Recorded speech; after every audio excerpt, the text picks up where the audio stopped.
आपका धन्यवाद करता हूँ प्रभु जी कि जितना वचन आज का हो मेरे खुदा बता तेरी पवित्र आत्मा के द्वारा प्रभु जी हम प्रार्थना करते हैं वचन प्रभु जी तेरी वर्ड है जो पिता परमेश्वर तूने हमारे लिए बोले प्रभु हम प्रार्थना करते हैं वचन हमारी जिंदगी के अंदर 60, 70, 80 नहीं पूरा 100 गुना फल लेकर और ये वचन हमारी जिंदगी के हर एक हालातों को चेंज करते और ये वचन हमारी लाइफ को बदले और हम तेरे आनंद में बढ़ते जाए। ये प्रार्थना मांगता हूं अपने उद्धार करता प्रभु यीशु के नाम में आमीन। Hallelujah hallelujah. आज हम पढ़ेंगे इब्रानियों की पुस्तक और सॉरी याकूब की पुस्तक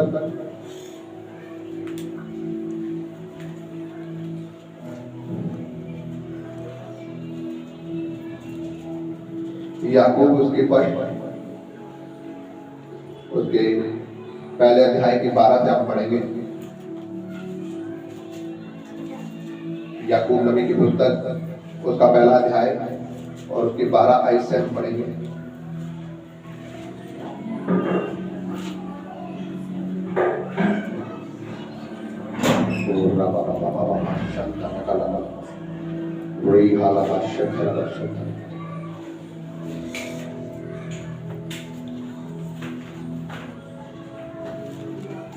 नो से पढ़ने को शुरुआत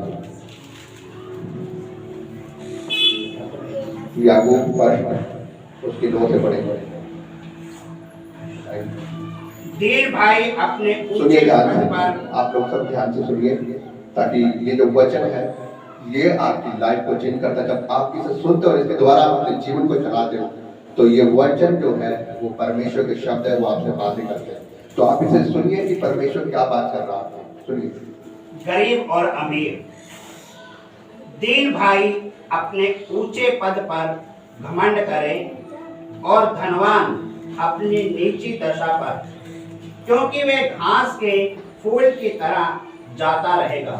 हालेलुया। यहाँ पे बाइबल बता रही है कि जो दीन भाई है वह अपने ऊंचे पद पर घमंड करे और धनवान अपनी नीची दशा पर, क्योंकि वह घास के फूल की तरह जाता रहेगा। हालेलुया। दीन भाई अपने ऊंचे होने पर, दीन भाई अपने ऊंचे होने पर मतलब जो दीन है, जो बिल्कुल नम्र है, बिल्कुल नीचे जो अपने आप को जीरो कर देता है। दीन का मतलब ये होता है जब आप किसी को थप्पड़ मारते हो तो कोई वर्ड बंदा आपके सामने से नहीं बोलता, वो दीन है। दीन भाई वो है जो गरीब लोग होते हैं, जो आपने देखे होंगे, जैसे कि आप हो, मैं है, हम दीन भाई मतलब गरीब लोग हैं। जब हम दीन लोग हम धन्यवाद करें, हम घमंड करें कि हम लोग दीन हैं, हम गरीब हैं, हम ऊंचे होने के लिए हम घमंड करें और खासकर और धनवान अपने नीचे होने के लिए, क्योंकि जो धनवान है वो नीचे किया जाएगा। प्रभु यीशु मसीह के वचन में लिखा हुआ जो दीन है, जो गरीब है, वो ऊंचा किया जाएगा अगर वो परमेश्वर की वचन के अनुसार चले, बाइबल के अनुसार चले। और जो अमीर है, जो धनवान है, वो नीचा किया जाएगा। इसीलिए गरीब जो व्यक्ति है, जो दीन है, वो घमंड करे प्रभु यीशु मसीह के ऊपर अपने ऊंचे होने पर, और धनवान अपनी नीची दशा पर, क्योंकि वह घास के फूल की तरह जाता रहेगा। कौन जाता रहेगा? घास के फूल की तरह। जो धनवान है, जो अमीर है, वो कभी स्वर्ग के राज्य में प्रवेश नहीं कर पाएगा। बाइबल बताते हैं धनवान का स्वर्ग के राज्य में प्रवेश करना इस तरह है जिस प्रकार एक सुई है उसमें से ऊंट का निकल जाना नामुमकिन है, उस प्रकार अमीर व्यक्ति स्वर्ग के राज्य में नहीं जा सकता। हालेलुया। बाइबल बताती है जो गरीब व्यक्ति होगा उसके पास प्रभु यीशु मसीह का सुसमाचार पहुंचता है। गरीब के पास खासकर उसके पास परमेश्वर का वचन पहुंचता है, जिस प्रकार आज आप लोगों के पास पहुंचा है। परमेश्वर ने आप लोगों को जब बुलाया है, उस गरीब व्यक्ति के पास परमेश्वर का वचन पहुंचता है और परमेश्वर आप लोगों के जीवन में काम करता है और आप लोग परमेश्वर को अपना उद्धारकर्ता स्वीकार करते हैं। परमेश्वर आपको दीनता से आपको ऊंचा करेगा। और जो धनवान है उसके बाद परमेश्वर का वचन नहीं पहुंचता, वो नीचा किया जाएगा घास के उस फूल की तरह। किस फूल की तरह? घास के उस फूल की तरह। इसलिए वो घास के फूल की तरह नीचा किया जाएगा, क्योंकि जिस प्रकार सूरज निकलता है और घास जो हरी होती है उसके ऊपर धूप पड़ती है, और वो धूप पड़ते पड़ते पड़ते पड़ते वो घास की जो हरियाली है वो क्या होती है, सूख जाती है। उसका जो फूल होता है वो क्या होता है, मुरझा जाता है। उसी प्रकार जो धनवान है उसके अंदर घमंड होता है मेरे अमीर होने का, उसके बाद घमंड होता है मेरे पास गाड़ी है, बंगला है, हम सब जन ऊंचे हैं, उसका घमंड उसे मार जाता है। और परमेश्वर घमंडियों को कभी पसंद नहीं करता। हालेलुया। परमेश्वर का वचन बताता है परमेश्वर घमंडियों को कभी पसंद नहीं करता। और जो धनवान है उसे घमंड होता है, और वो घमंड से चूर किया जाता है, और वो धीरे धीरे धीरे धीरे करके उस दीनता मैदा मतलब घास में मिट्टी में मिल जाता है, वो झड़ जाता है। लेकिन जो गरीब है वो ऊंचा किया जाएगा प्रभु यीशु मसीह के नाम से। हालेलुया। जी हम आगे बढ़ेंगे। क्योंकि सूर्य उदय होते ही कड़ी धूप पड़ती है और घास को सुखा देती है, और उसका फूल झड़ जाता है और उसकी शोभा जाती रहती है। हालेलुया। क्योंकि सूर्य उदय होते ही कड़ी धूप पड़ती है और घास को सुखा देती है।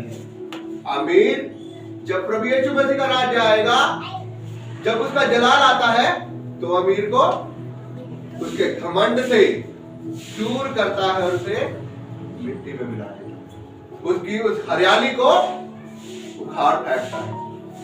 लेकिन जब सूर्य उदय होता है तो कड़ी धूप पड़ती है और घास सूख जाती है और उसका फूल झड़ जाता है, मतलब उसका घमंड झड़ जाता है। वो जो घमंड करता है अपने पैसों के ऊपर, वो जो घमंड करता है अपने ऊंचे होने पर, और वो गरीब लोगों को क्या करता है, तुच्छ जानता है, तो परमेश्वर उसके उस फूल को, उसके घमंड को झाड़ देता है, उसे नीचे पे ले आता है उसके घमंड के अनुसार। उसकी शोभा जाती रहती है। इसी प्रकार धनवान भी अपने मार्ग पे चलते चलते फूल में मिल जाएगा। बाइबल ये बता रही है, मैं कोई अपनी तरफ से नहीं बोलता। इस प्रकार धनवान भी घमंड में मिल जाएगा। क्यों मिल जाएगा? क्योंकि इसका घमंड है और उसका फूल जाता रहेगा घमंड का। आइए हम आगे बढ़ेंगे। धन्य है वह मनुष्य जो परीक्षा में स्थिर रहता है, क्योंकि वह खरा निकलकर जीवन का मुकुट पाएगा। हालेलुया। तो यीशु मसीह का वचन कह रहा है, धन्य है वह मनुष्य जो परीक्षा में स्थिर रहता है, क्योंकि वह जीवन का वह मुकुट पाएगा। कौन परीक्षा के अंदर खड़ा रहता है? यदि आज हमारे ऊपर थोड़ा सा कर्जा आ गया, यदि आज हम बीमार पड़ गए, यदि हमारे जीवन में थोड़ी सी दुख तकलीफ आ गई, हे ऊपर वाले तूने क्या कर दिया, तूने क्या मेरे साथ ये करना था, मैं तो तेरा तेरा धन्यवाद करता हूं, मैं तो तेरा ये करता हूं, तूने मेरा बेड़ा बिठा दिया। हम कोसने लग जाते हैं अपने जुबान से ऊपर वाले को, हम कोसने लग जाते हैं उस परमेश्वर को, जबकि वो क्या रहा है, धन्य है वह मनुष्य जो मनुष्य वो परीक्षा में स्थिर है, जो परीक्षा में स्थिर रहते हैं। जब आपके ऊपर परीक्षा आए, जब आपके ऊपर दुख तकलीफ आए, परेशानियां आए, तो आप ये ना कहें कि हे परमेश्वर तूने मेरे साथ ये कहा, क्योंकि परमेश्वर कभी किसी को दुख तकलीफ नहीं देता, कभी वो किसी के ऊपर परीक्षा कभी किसी की नहीं लेता।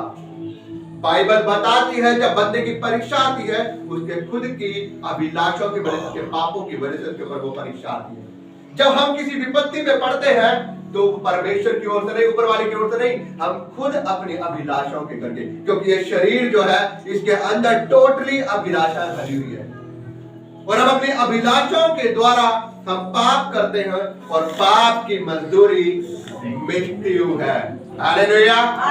बाइबल बताती है कि जब हम पाप करते हैं तो पाप की मजदूरी मृत्यु है, मृत्यु है, मौत है।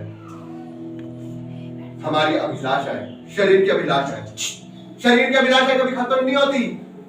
अगर आज आप एक घर मांग रहे हो, आपको घर परमेश्वर मान लो दे भी दे, अगले दिन आपकी और अभिलाषा, हे परमेश्वर मुझे गाड़ी भी दे दे। फिर आप परमेश्वर से गाड़ी मांगोगे, परमेश्वर मान लो आपको गाड़ी भी दे दे, आपकी और अभिलाषा, हे परमेश्वर मुझे और कुछ दे दे।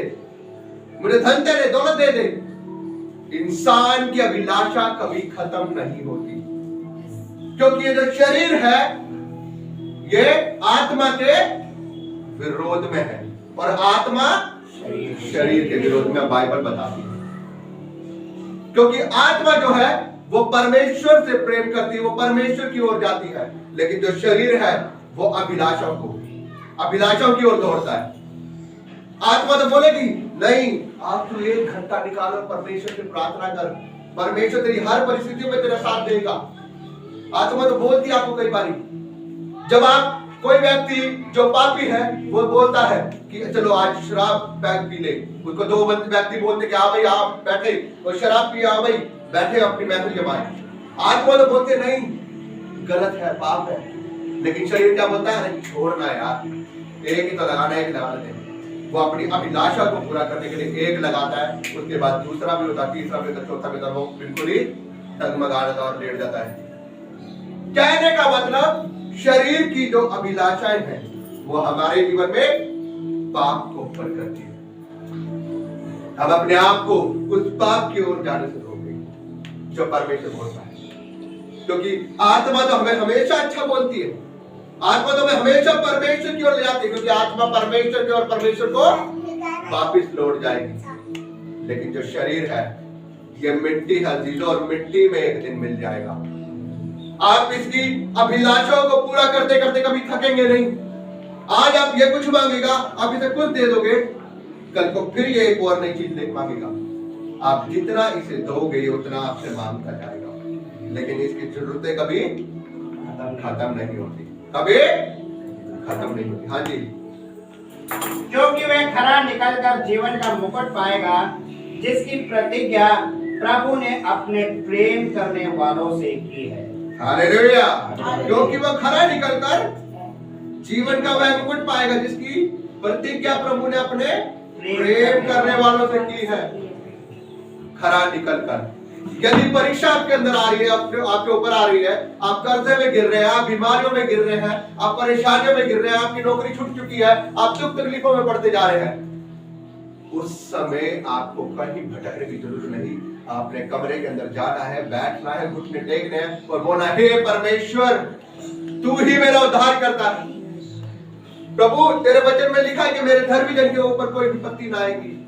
विपत्ति आएगी तो एक रास्ते से, लेकिन जाएगी वो 7 रास्ते से। बाइबल में लिखा हुआ है। Hallelujah, hallelujah. बाइबल में लिखा हुआ है धर्मी जन के ऊपर विपत्ति आएगी तो एक रास्ते से, लेकिन जब आप परमेश्वर को अपना उद्धारकर्ता स्वीकार करके उससे प्रार्थना करेंगे, वो 7 रास्ते से आपके जीवन से निकल जाएगी। ऐसा है हमारा परमेश्वर, वो हमारी प्रार्थना को सुनकर उत्तर देने वाला है। वो कहता है तू अपना 1 कदम तो मेरी ओर बढ़ा, मैं अपने 2 कदम तेरी ओर बढ़ाऊंगा। लेकिन आज मनुष्य अपना 1 कदम बढ़ाता ही नहीं, तो परमेश्वर क्या आपकी ओर दूसरे कदम बढ़ाएगा। वो रोज सुबह जब आप उठते हैं, वो आपके सिरहाने खड़ा होता है, वो देखता है कि आप ये उठा है, मैंने इसको एक नया दिन दिया है, ये मेरा धन्यवाद करेगा अपने बिस्तर के ऊपर बैठ के। लेकिन हम सबसे पहले क्या करते हैं, उठते हैं और हमारा फोन हमारे सिरहाने पड़ा होता है और हम उसको गुड मॉर्निंग कर देते हैं। फटाफट हम टक टक टक टक टक टक टक टक करके अपने 10 लोगों को गुड मॉर्निंग भेज देंगे।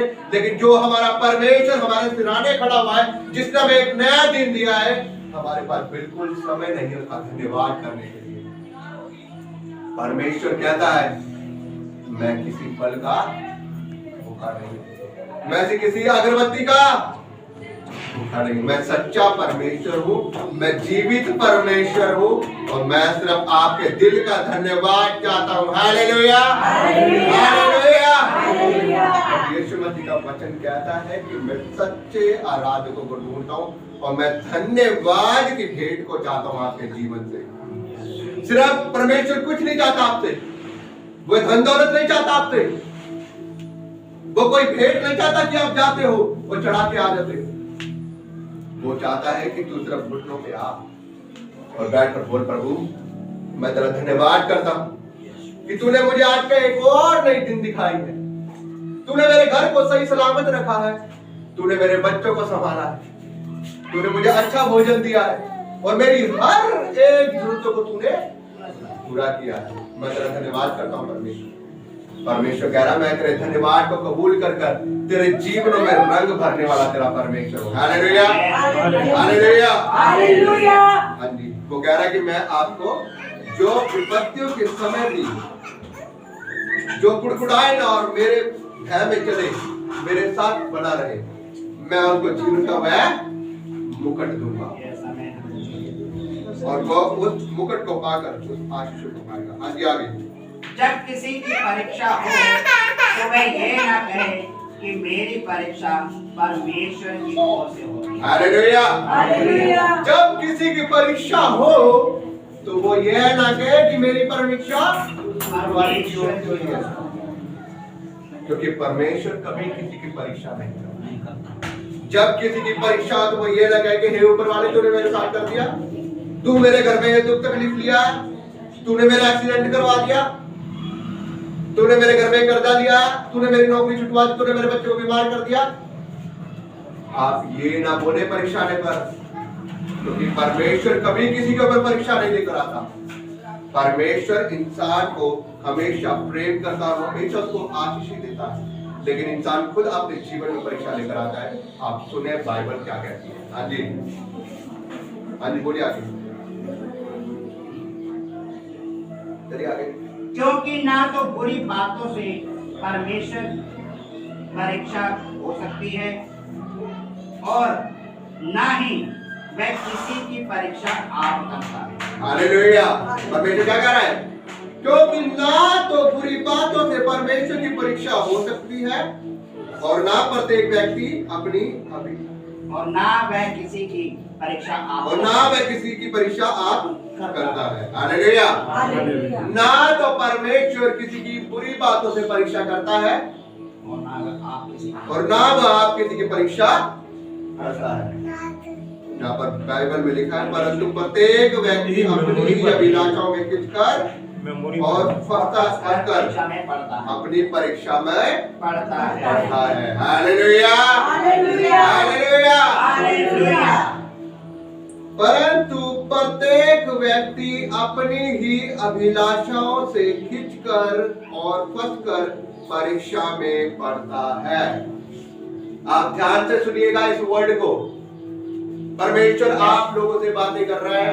परमेश्वर क्या बताना चाह रहा है? जब आप लोगों के जीवन में दुख तकलीफ परेशानी आती है तो आप किस वजह से आती है वो? परंतु प्रत्येक व्यक्ति अपनी ही अभिलाषाओं से खिंचकर और फंसकर परीक्षा में पढ़ता है। अपनी ही अभिलाषाओं से। आज आपको गाड़ी चाहिए, आज आपको घर चाहिए, आज आपको एक अच्छी वाइफ चाहिए, आज आपको अच्छे बच्चे चाहिए, सब कुछ चाहिए आपको, किसी भी प्रकार से मिल जाए, लेकिन आप लोगों के पास समय नहीं है जो देने वाला परमेश्वर है। आप उसके लिए कुछ समय निकालते।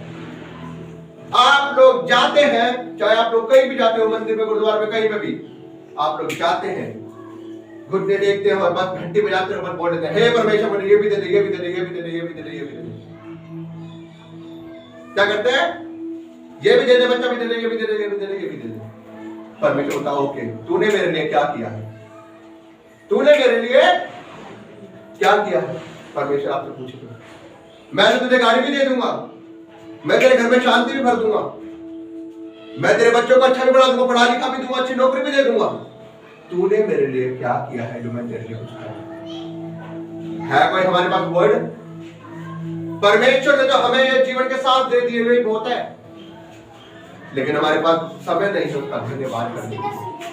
अरे हमें वो एक सुबह हम देखते हैं, रात को पूरे दिन वो हमें संभाल के रखता है, हर एक बीमारी से, हर एक महामारी से, हर एक एक्सीडेंट से, और अब सोते हैं रात को और सो जाते हैं। कई दुनिया ऐसी होती है जो दिन में पूरे दिन घूमती है और रात को सोती है और रात को सोए रह जाते हैं, और सुबह के घर के बाहर व्हाइट टेंट लगा होता है, बोलते हैं कि रात को सोया रह गया, पता नहीं। अच्छे खाते थे दिन में, रात को सोए पता नहीं क्या हो गया, उठे नहीं, बोलते रहा बाबू जी उठ जाओ, उठे नहीं।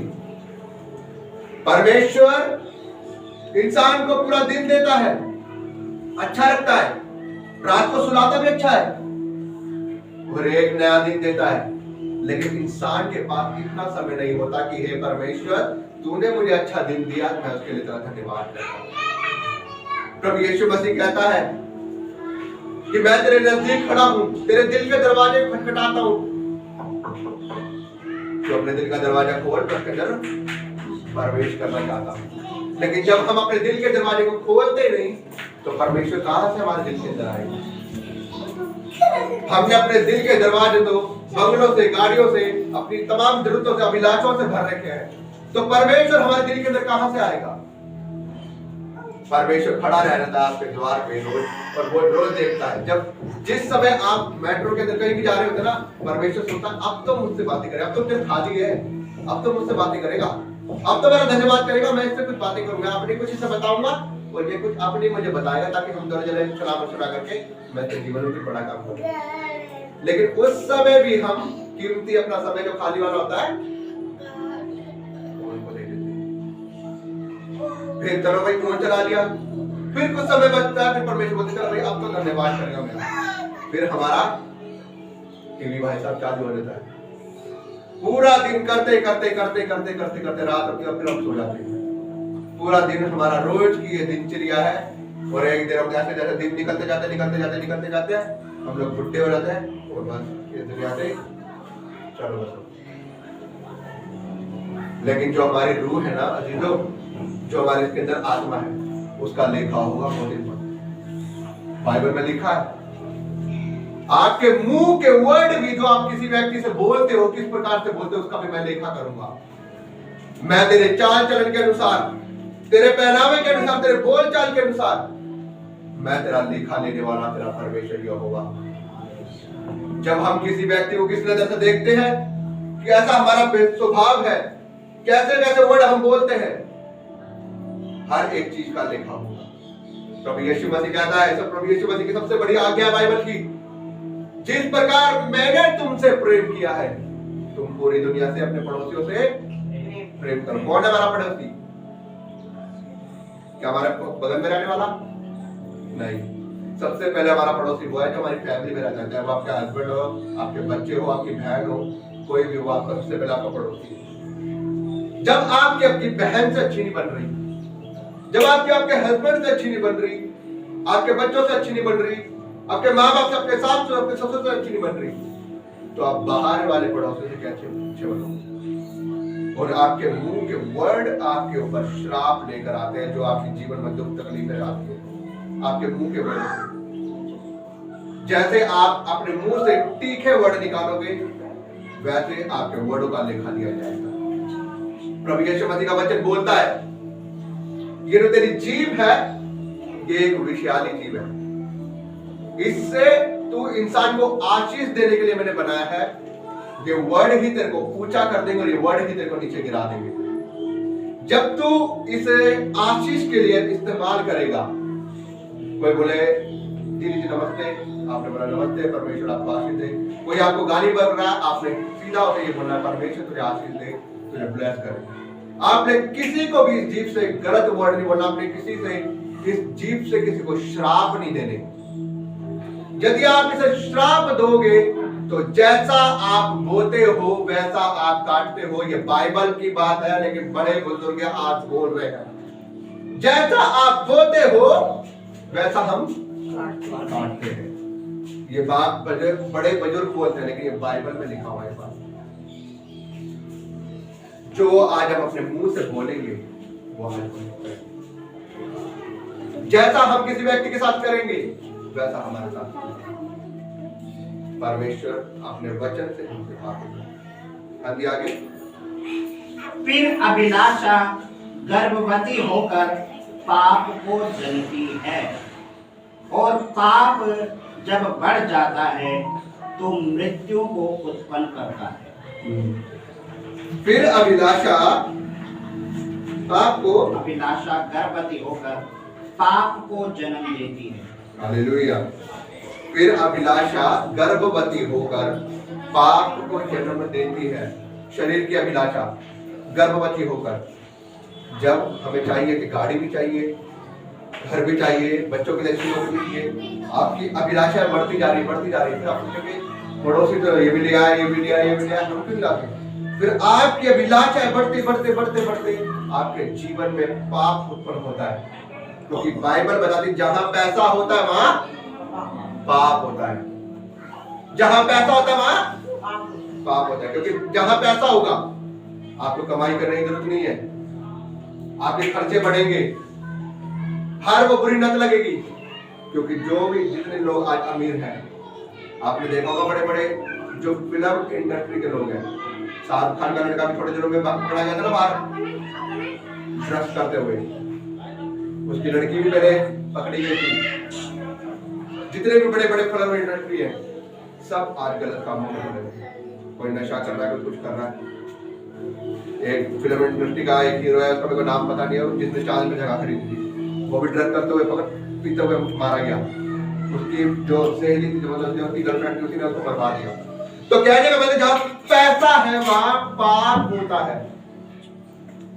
पैसा पाप को जन्म देता है, क्योंकि जब हमारे जीवन में पैसा होता है तो हमारे शौक बढ़ते हैं, हमारी जो खर्चे होते हैं वो बढ़ते हैं, हमारे जीवन में नई नई डिजायर आ जाती है और हम नए नए काम करने लग जाते हैं। जब आपके जेब में पैसा होता है आप सोचोगे यार ये भी करके देखो, ये भी करके देखो, और वो शौक उत्पन्न होते होते धीरे धीरे धीरे बंदा पाप की ओर चला जाता है। तो पाप शरीर की जो अभिलाषाएं होती है वो पाप को जन्म देती है, और पाप मृत्यु को उत्पन्न करता है। क्योंकि बाइबल में लिखा जहां पाप होता है वहां मृत्यु होती है, और जब मृत्यु आपके जीवन में आ जाएगी तो इस शरीर है ये तो मिट्टी में मिल गया, तो रहेगा क्या? आत्मा, और फिर आत्मा का लेखा होता है, और आत्मा का लेखा वैसे ही होना है जैसा हम बीज बोते हैं। हाँ जी आगे। हे मेरे प्रिय भाइयों, धोखा न खाओ, क्योंकि हर एक अच्छा वरदान और हर एक उत्तम दान ऊपर ही से है और ज्योतियों के पिता की ओर से मिलता है।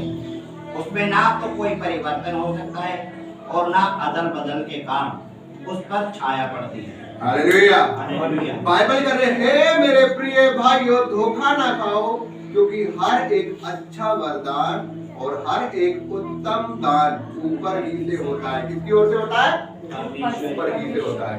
हर एक अच्छा वरदान और एक अच्छा दान ऊपर परमेश्वर की ओर से आता है। अभी मैंने आपको बताया पीछे, परमेश्वर कभी किसी की परीक्षा नहीं करता। जब आपकी अभिलाषाएं होती है वो बढ़कर पाप को उत्पन्न करती, तब आप पाप में फंसते और पाप में आपकी परीक्षाएं बढ़ जाती है, आप दुख तकलीफ में। पाप का मतलब क्या है? परीक्षाएं तो बढ़ेगी आपके जीवन में। जब पाप आएगा तो आप दुख तकलीफों में पड़ने चालू हो जाओगे, आप बीमार पड़ने लग जाओगे, आप परेशानियों में आने लग जाओगे।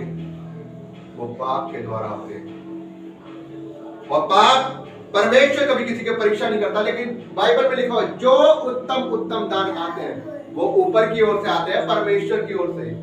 वो कोई मनुष्य नहीं दे सकता। मनुष्य तो बोलता है मैंने गाड़ी खरीद ली, भाई तूने खुद ने खरीद ली। अरे परमेश्वर ने तो तुझे नौकरी दी है, परमेश्वर ने तो तुझे इतनी बुद्धि दी है कि तू काम कर रहा है, देने वाला तो परमेश्वर ही है। ये जो आज फिल्टर है 2 मिनट बंद हो तो कैसे बढ़ते हैं? जुकाम हो गया, दवाई दवाई दवाई दवाई दवाई। अगर परमेश्वर बंद कर देता है 5 मिनट के लिए, टोटली डायरेक्ट फ्लाइट कर जाती है ऊपर। लेकिन व्यक्ति आज धन्यवाद नहीं करता कि धन्यवाद परमेश्वर तूने मुझे सांसें को चलाया है, धन्यवाद परमेश्वर तूने मेरे दिल को धड़का रहा, ये चल रहा है, धन्यवाद परमेश्वर तूने मेरे पेट को बिल्कुल सही सलामत रखा, मेरी किडनी को सही सलामत रखा, धन्यवाद। आज इंसान के पास ये समय नहीं। लेकिन बाइबल बता रही है हर एक उत्तम दान, हर एक भली वस्तु परमेश्वर की ओर से मिली है, उसमें ना तो कोई उसमें ना तो कोई अदल बदल कर सकता है, ना उसमें कोई बदलाव हो सकता है। जब परमेश्वर की ओर से आपको कोई आशीष मिलेगी ना, आपके कोई जीवन में बरकत आएगी, उसमें कोई व्यक्ति का कोई कितना भी झाड़ू फूका मार ले, कोई कितना भी जादू टोना कर ले, कुछ भी कर ले, आपके पड़ोसी कुछ कर ले, कोई रिश्तेदार कुछ कर ले, आपकी उस ब्लेसिंग को बिगाड़ नहीं सकते, क्योंकि वो परमेश्वर की ओर से मिली आपको। उसे कोई बिगाड़ नहीं सकता, क्योंकि हर एक उत्तम दान परमेश्वर की ओर से। उसे कोई अदल बदल नहीं कर सकता, उसमें कोई हेरा फेरी नहीं हो सकती। जब मैंने परमेश्वर से फास्टिंग रख के मैंने उससे वरदान मांगा, हे परमेश्वर तू मुझे अपनी गैर भाषा के, तेरी पवित्र आत्मा के 9 फल है, तो अपने 9 फल में से सबसे प्रथम मुझे प्रभु तेरी गैर भाषा का वरदान मुझे चाहिए। मैंने फास्टिंग रख के मैं प्रार्थना करी, उसने मुझे अपनी गैर भाषा का वरदान दिया। और जब मुझे उसने अपनी गैर भाषा का वरदान दिया तो क्या आज उसे मुझसे कोई छीन सकता है? क्या मुझे उससे कोई उसमें कोई अदल बदल कर सकता है कुछ? जब मैं बाइबल में लिखा है जो गैर भाषा में प्रार्थना करता है वो डायरेक्ट परमेश्वर से बातें करता है। जो गैर भाषा में प्रार्थना करता है वो परमेश्वर से बातें करता है। हालेलुया। और वो अपनी उन्नति के लिए प्रार्थना करता है। ये बाइबल में कुरिन्थियों में लिखा हुआ है, कुरिन्थियों 1 में। तो हर एक दान अच्छा परमेश्वर की ओर से आता है आपके जीवन में, उसमें कोई अदला बदली, उसमें कोई हेरा फेरी नहीं हो सकती। हाँ जी, उसने अपनी ही इच्छा से हमें सत्य के वचन के द्वारा उत्पन्न किया ताकि हम उसकी सृष्टि की हुई वस्तुओं में से एक प्रकार के प्रथम फल हैं।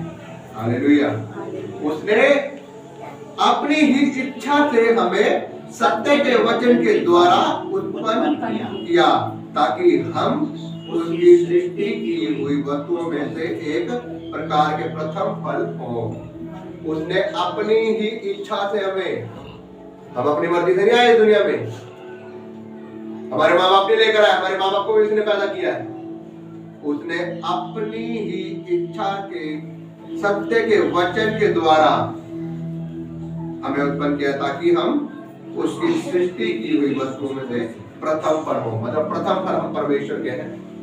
उन्हें सारी सृष्टि को उसने अपने मुंह से बनाया। बाइबल आप पढ़ोगे तो पत्ती की किताब, सब चीजें, जीव जंतु, पेड़ पौधे, समुद्र, सब कुछ उसने अपने मुंह से बनाया है। लेकिन इंसान को जो प्रथम इंसान था और प्रथम स्त्री थी उसने अपने हाथों से बनाया था, जिसका नाम हव्वा और आदम पड़ा था। और हम परमेश्वर के प्रथम फल हैं। हाँ जी। तो हे प्रिय भाइयों, ये बात तुम जान लो कि हर एक मनुष्य सुनने के लिए तत्पर और बोलने में धीर और क्रोध करने में धीरा हो। हालेलुया। हे मेरे प्रिय भाइयों, ये बात तुम जान लो, हर एक मनुष्य सुनने के लिए तत्पर है, मतलब प्रभु यीशु मसीह के वचन को, और बोलने में धीरज और क्रोध करने में धीमा हो। क्योंकि जब हम क्रोध करते हैं तो क्रोध हमारे जीवन से पाप को उत्पन्न करता है। क्रोध किसकी ओर से आता है? शैतान की ओर से। पाप शैतान की ओर से आता है, क्रोध शैतान की ओर से आता है। वो कह रहा है कि क्रोध करने में तू धीमा हो। जब हम क्रोध में हो जाते हैं तो हम बोलते हैं तेरा सत्यानाश हो जाए। परमेश्वर का वचन बोलता है मैंने तेरे मुंह में सामर्थ भर रखी, जो तू अपने मुंह से बोलेगा वो हो जाएगा। यदि तू मेरे धर्मी जन है, मेरी आज्ञा के अनुसार चलता, जो तू मुंह से बोलेगा वो हो जाएगा। मैंने तेरे मुंह को सामर्थ से भर रखा है। परमेश्वर ने हर एक के मुंह को सामर्थ से भर रखा है। लेकिन आज लोग बोलते हैं तेरा स्यापा हो जाए, तेरा बेटा गर्क हो जाए। वो ये सोचते नहीं कि हमें क्या बोलना है, वो डायरेक्ट बोल देते हैं और थोड़े दिनों बाद वो हो जाता है। लेकिन लोग क्या बोलते हैं? तेरी तो जुबानी काली। वो जुबान काली नहीं है, वो परमेश्वर की सामर्थ है आपके मुंह में। जो आप बोलोगे वो हो जाएगा। यदि आप इन गलत वर्डों के लिए आप अपनी जुबान को इस्तेमाल कर रहे हो, यदि आप अच्छे वर्डों के लिए इस्तेमाल करोगे ना तो हो जाएगा। मैंने पिछले अभी वीरवार की मीटिंग में बताया था, मैं अपने बच्चों के ऊपर ये बोलता रहा कि ये बड़े होकर परमेश्वर की सेवा करेंगे, परमेश्वर की सेवा करेंगे।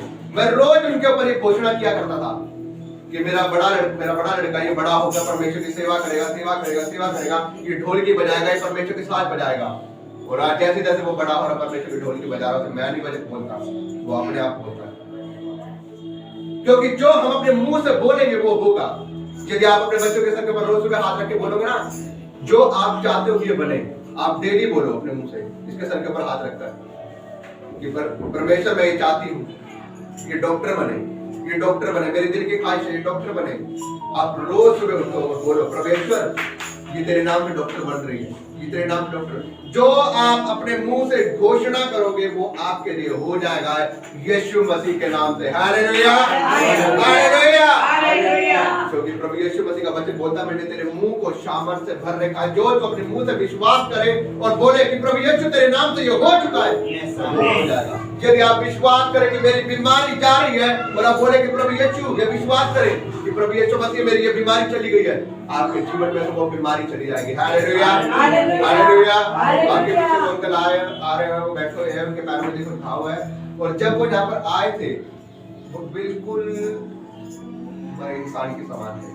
बिल्कुल, मैं कोई बाबा नहीं हूँ, कोई फकीर नहीं हूँ, क्योंकि मेरे को प्रभु यीशु मसीह ने अधिकार दिया है कि मैं उसके नाम से प्रार्थना कर सकता हूँ, और मैं उसके नाम से प्रार्थना करता हूँ, क्योंकि उसने बोला है कि जो तुम मेरे नाम से मांगोगे मैं पिता से 2 हाथ लगाऊंगा और वो तुम्हें देगा। वो तुम्हें देगा जो तुम मेरे नाम से मांगोगे। यीशु मसीह के नाम से जो तुम मांगोगे ना, उसने बोला है कि मैं पिता से 2 हाथ लगाऊंगा और वो तुम्हें देगा। तो मैं परमेश्वर से प्रार्थना करता हूं उनके लिए, और वो विश्वास किया उन्होंने, और आज देख लो उन्हें 3-4 हफ्ते हो गए वो कैसे बैठे और अपने आप आते। जब वो आते थे ना शुरुआत में, उन्हें 2 व्यक्ति पकड़ कर लेकर आते थे,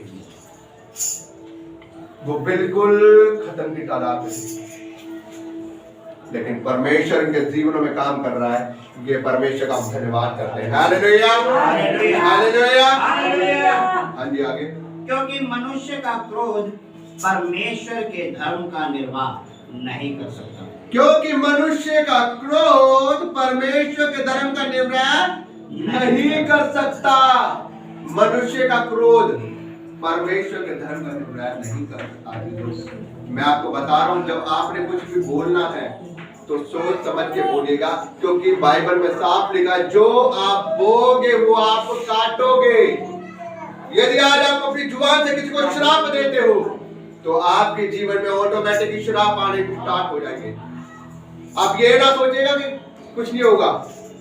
परमेश्वर आपके नजदीक खड़ा होता है, वो आपकी हर एक बात को नोटिस करता है, हर एक बात को नोटिस करता है परमेश्वर आपको। जब आप किसी के साथ अच्छा करते हो ना, वो आपकी अच्छी चीज को भी नोटिस करता है, और जब आप किसी के साथ बुरा करते हो, धोखाधड़ी करते हो, आप सोचते हो कोई देख ही नहीं रहा, लेकिन परमेश्वर आपकी एक एक चीज को लिख रहा है।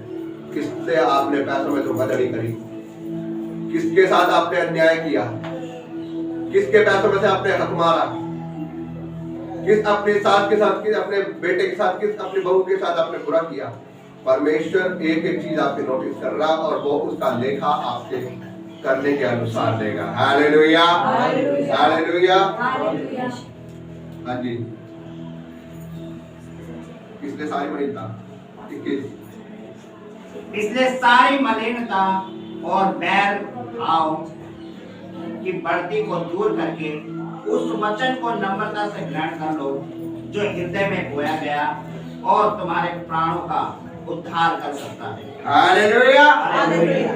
इसलिए सारी मलिनता और बैर और भाव की बढ़ती को दूर करके, सारी बैर और भाव की बढ़ती को दूर करके वचन के उस वचन को नम्रता से ग्रहण करो, वचन को नम्रता से ग्रहण कर लो। सारी उस बुराई को, उस क्रोध को, उस मलिनता को, जो आपके अंदर बुराइयां भरी हुई है, उसको दूर करके और इस परमेश्वर के वचन को ग्रहण कर लो, अपने जीवन में बसा लो, ताकि आज के बाद अपने मनों से आप उस बुराई को निकाल दो जो आप बुरे काम करते हो, और परमेश्वर के वचन के अनुसार चले, ताकि परमेश्वर आपके जीवन में काम करे। हाँ जी, जो हृदय में बोया गया और तुम्हारे प्राणों का उद्धार कर सकता है। जो हृदय में बोया गया और आपके प्राणों का उद्धार कर सकता है। आपके प्राणों का, आपके प्राणों का आपके प्राणों का उद्धार कर सकता है। परमेश्वर ही है जो आपके प्राणों का उद्धार कर सकता है, उसका वचन ही है जो आपके प्राणों का उद्धार कर सकता है, और कोई नहीं कर सकता। आप इधर उधर भटक लो, चाहे मूर्ति के आगे मत्था टेक लो, चाहे फल चढ़ा लो, चाहे कुछ भी कर लो, कोई आपका उद्धार नहीं कर सकता। मैंने पिछली बार भी बोलता हूँ, मैं अब भी बोलता हूँ, मैं किसी शर्माता नहीं, क्योंकि मैंने सच्चाई को जाना और सच्चाई ने मुझे आजाद किया है। आप एक मूर्ति के आगे जाते हो, उसके आगे फल चढ़ाते हो, धूपबत्ती जलाते हो, अगरबत्ती चढ़ाते हो, सुनिएगा मेरी बात, मैं सच बोलता हूँ और सच मुझे बोलने से कोई बुरा नहीं लगता, क्योंकि मैं सच्चे परमेश्वर को जानता हूँ, और आप भी सच्चे परमेश्वर को जाने तो सच्चे परमेश्वर आपको आजाद करेगा। आप एक मूर्ति को लेकर आते हैं, उसके ऊपर घोड़ा चढ़ा, हर वो काम करते हैं, मूर्ति पूजन उसको करते हैं, आप उसे पूछते हैं, अगले साल वो मूर्ति दिवाली के ऊपर, उसके ऊपर से पेंट उतर जाता, आप उसे उठा के दीवार पर रख देते पारी के, क्या आपका भगवान इसमें खत्म हो गया? खत्म हो गया आपका भगवान उसमें से? आप एक कैलेंडर लाते, एक तस्वीर लेकर आते, दीवार पर उसे टांगते, उसके ऊपर माला वाला चढ़ाते, सब कुछ उसे पूछते हैं। अगली दिवाली पे उसके अंदर से कब भगवान खत्म हो गया, आप उसे पारिक पर टांग लेते हैं। अंधविश्वास में मत पढ़ो, परमेश्वर के वचन में लिखा है ऐसे ऐसे काम करने वाले डायरेक्ट नरक की आग में जाएंगे। सच्चाई को पहचानो, सच्चाई आपको आजाद करेगी, क्योंकि परमेश्वर ही सच्चा परमेश्वर है। आप ऐसे परमेश्वर से बात क्यों नहीं करते जो आपसे बात करे? आप उस मूर्ति को पूछते हो, उस मूर्ति से बात करते हो, उसके सामने घुटने टेक टेक के आप बात कर रहे हो, क्या वो आपकी बात को किसी का जवाब देती है? बोलो। आप कमरे के अंदर जाओ, घुटने टेको और परमेश्वर से बोलो, जो सच्चा परमेश्वर है मुझसे बात कर, मैं तुझे आज तेरी आवाज को सुनना चाहता हूँ। मैं आपको गारंटी से बोल रहा हूँ, परमेश्वर आपसे बात करेगा और वो आपको आवाज भी देगा और आपकी हर एक परेशानी को वो दूर करेगा। अगर ना करे तो मेरा नाम बदल देना, मैं छोड़ दूंगा परमेश्वर की सेवा। क्यों? क्योंकि मेरे को घमंड है अपने परमेश्वर, क्योंकि वो सच्चा परमेश्वर है और वो बात करता है। हालेलुया। मैंने देखा है उसके कामों को होते हुए।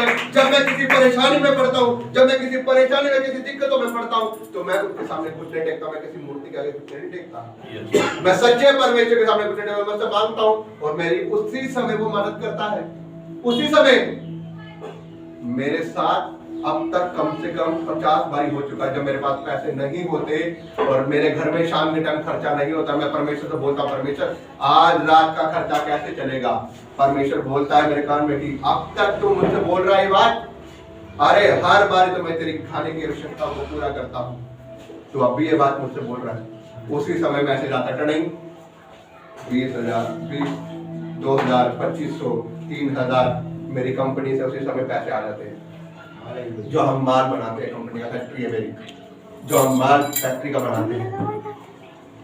परमेश्वर काम करने वाला परमेश्वर है, वो कोई अंधा परमेश्वर नहीं, वो कोई गूंगा और बहरा परमेश्वर नहीं है, वो सच्चा परमेश्वर है।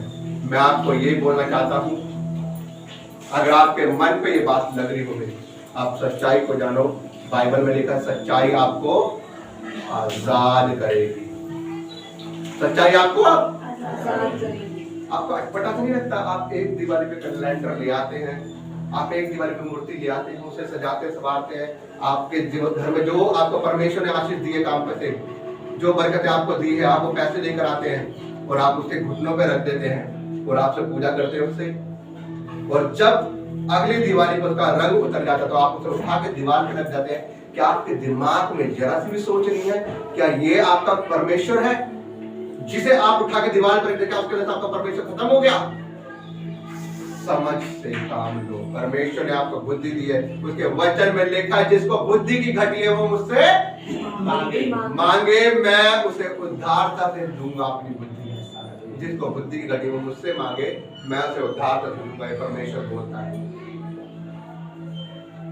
हालेलुया। हालेलुया। परमेश्वर एक सच्चा परमेश्वर है, वो बातें करने वाला परमेश्वर है और वो काम करने वाला परमेश्वर है। जब फर्स्ट टाइम कोरोना वायरस में आया था, फर्स्ट कोरोना आया था, उस समय हमारे घर में इतनी दिक्कत, इतनी प्रॉब्लम चल रही थी और हमारे पास फोन आया करते थे बाहर के देशों से भी, क्योंकि हमने कोरोना के टाइम में जब लॉकडाउन लगा था हमने सबसे ज्यादा प्रार्थना की थी घर के अंदर बैठकर, क्योंकि खाली होते रहे, घर से बाहर कहीं जा नहीं सकते थे।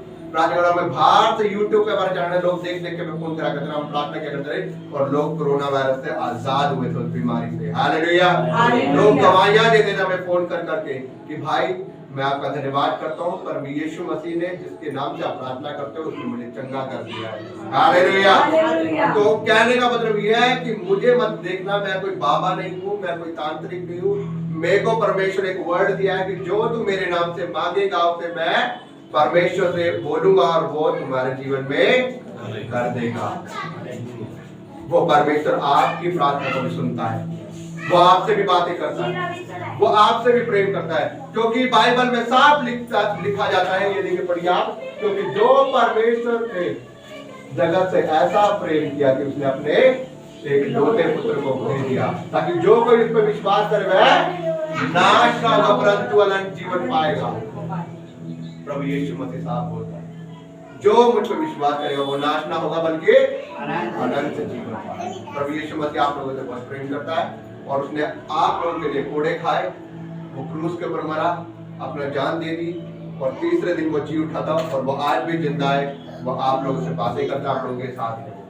लेकिन आप लोगों को उसे परखना है, उसे अपने जीवन में लेना है। जब आप उसे मांगोगे तभी वो आपको लेगा। जब आप उसे अपने जीवन में खोजोगे वो तभी आपसे बात करेगा। वो कोई अपने आप नहीं आएगा आपके जीवन में। क्योंकि जब एक व्यक्ति को प्यास लगती है वो कुएं के पास जाता है, कुआं के पास नहीं आता। जब आपको परमेश्वर को ढूंढना, आपको परमेश्वर को पुकारना पड़ेगा, परमेश्वर खुद नहीं आएगा आपके पास। वो तो हर दिन खड़ा रहता है आपके कंधे के पास कि अब आप मुझसे प्रार्थना करोगे, अब आप मुझे पुकारोगे, मैं आपके जीवन में काम करूंगा। पता है बाइबल में लिखा है जिस समय इंसान टूट जाता है ना, उसे लगता है कि परेशान हूं मैं, मेरा सब कुछ बर्बाद हो गया, उस समय परमेश्वर सबसे ज्यादा उसके नजदीक होता है। वो बोलता है कि अब ये मुझसे प्रार्थना करेगा, अब मैं इसके जीवन में काम करूंगा, इसके जीवन में रंग भर दूंगा, ताकि ये मेरे नाम का गवाह ठहरेगा और मेरे नाम की बड़ाई करेगा। Hallelujah, hallelujah, hallelujah. आप परख कर देखो यहोवा कितना भला है, वो सामर्थ्य परमेश्वर है। परमेश्वर के वचन के पढ़े सुने जाने पर आशीष हो। आइए हम प्रार्थना करें।